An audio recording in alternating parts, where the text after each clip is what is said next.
hanga miti yoo akkamitti akka jiraatu yoo adda baasuu hin dandeenye.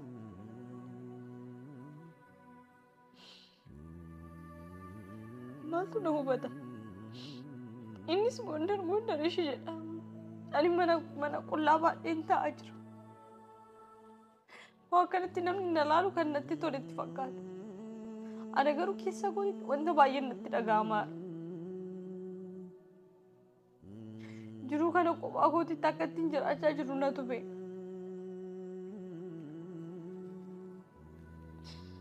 Kana dhuguu sodaadhee miti kanaan duras dhugeera. Garuu namoota na bira jiranii isaan yaadeeti.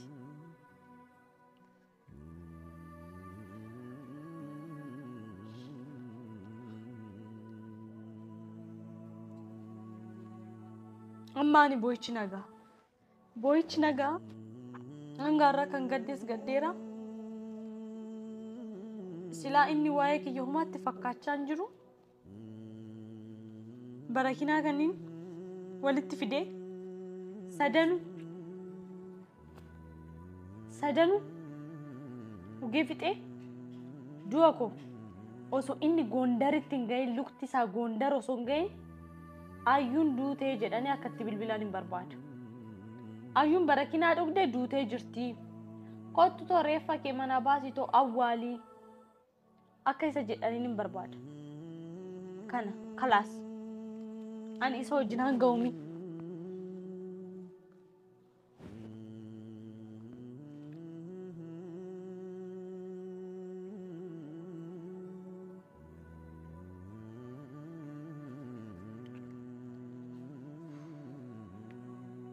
Dammo expired day akkan taane.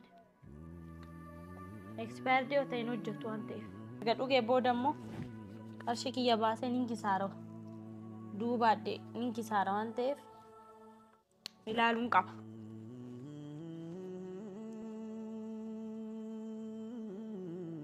Orjinaala naan jedhan. Akka barakinaawwan kaawwan sin dhiisu jechuun inni suuqii san hojjetullee duraan deemee barakinaa jedhuun intala koo daa'ima koo maa of ajjeestaa nu jiraadhu jee na gorsaayyuu amma deemee gaashee barakinaa hoon jedhuun. Washin talatu akka duraanii xiqqicha san sin kennu kun bareeda lafee keeyyuu hin hambisu hoodute lafeen keeyyuu hin caccaba hoo kun bareeda sadan tana akkuma shiroopitti akka taatalitoo gilbix goyitoo dhugii hinduu sanaan jedhu namni iddoo akkanatti jiru.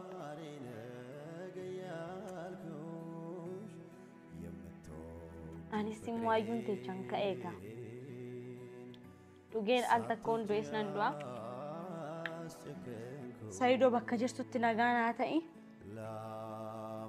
Ati osoo Gondar hin gahin bilbilanii reeffaa koo akka fudhattu si godhu.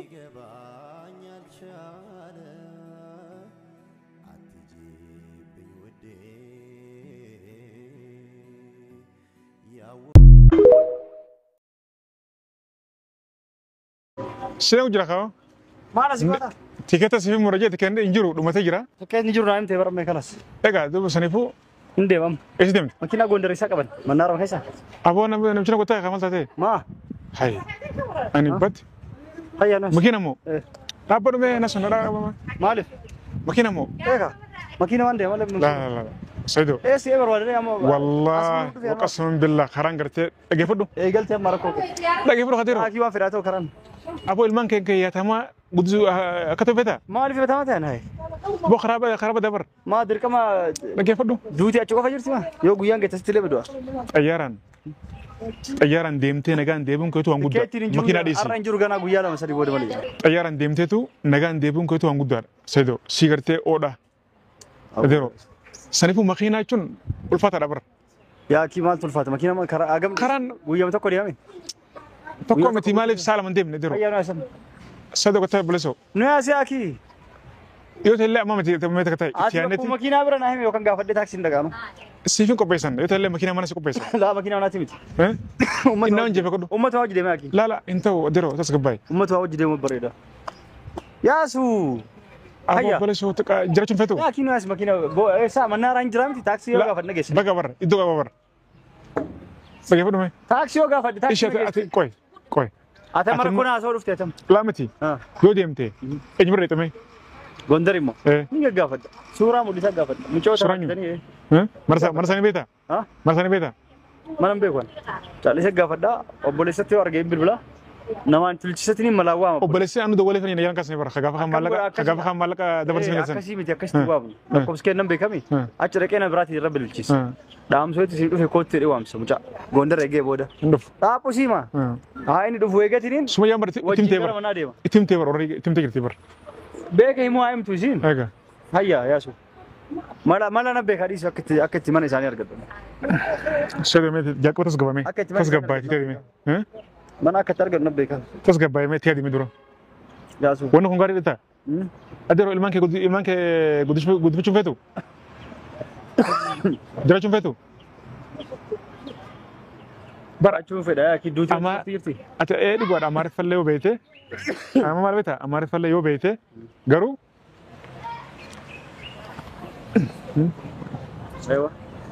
Nai lama ati makina bakka naa himtamoo. Dhaqee taaksii naannoon dhaqaa. Taaksii qabadhee makiinaan Gondar isa jedhee abba fedhe na geessan. Bar ta'ullee asin geessaa kon qubanii asin geessaa bar garuu ansi geessee akkamitti jala deebi'ee gattaa. Maaliif deebiin? Adeero karaan kun bar ulfaata bar. Yaa akis yoo si ulfaata naan ulfaatu. Yoo si ulfaatu ulfaatu. Obboleessu nama gartee makiinaa keessaa buusaniiti haalaan ta'an irra oofanii. Yeroo lolli jiru yeroo rakkoon jirtu adda addaati. Ammallee sanuma xayyib. Asgabbaa'ee jira. Bilbila achirratti waan maxxanee jiruuf mucaa Sumayyaa mana gurgureessanitti bilbilee fi isallee qopheessee isaa wajjin haasee anillee mana bitadhee jira.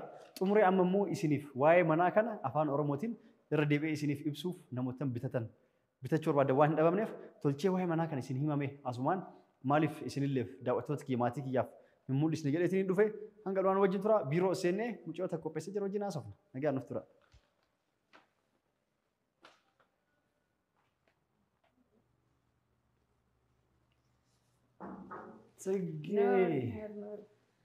Akkam jirti? Naguma. Nagaami. Galatu. Jirta? Naguma. Nagaami.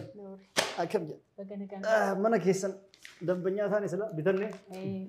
Baga rabbi si gargaara. Baga gammadde. Amiin walumaanuu. Walumaanuu baga gammannee. Ati garuu hin gurgurtaa'u. Atillee as keessaa qabda bitattee. Anis dhuunfaa kootti bitadheera. Ni qabda. Ni qabaa. Wallaa gaarii taana. Sirriitti. Sanumaa fi hayyeekaa wanni deebi'ee si dhufeef hordoftoota daawwattoota kennaa waan bitee jira mana yeroo farramullee viidiyooleen jira ni arganii waa'ee real estate keessanii yookaan DMC mana an bitadhe kana amaariffa qofaan haasee ture yeroo bituu fi kan mul'ise jechuudha. Kanaaf amma maal barbaade hordoftoota afaan Oromollee waan qabuuf chaanaal afaan Oromollee qaba. Adaamaa Tuub jedhamaa yoo beektee jiraatte hordoftoonnis namni hedduu keessaan na gaafatan beektaa.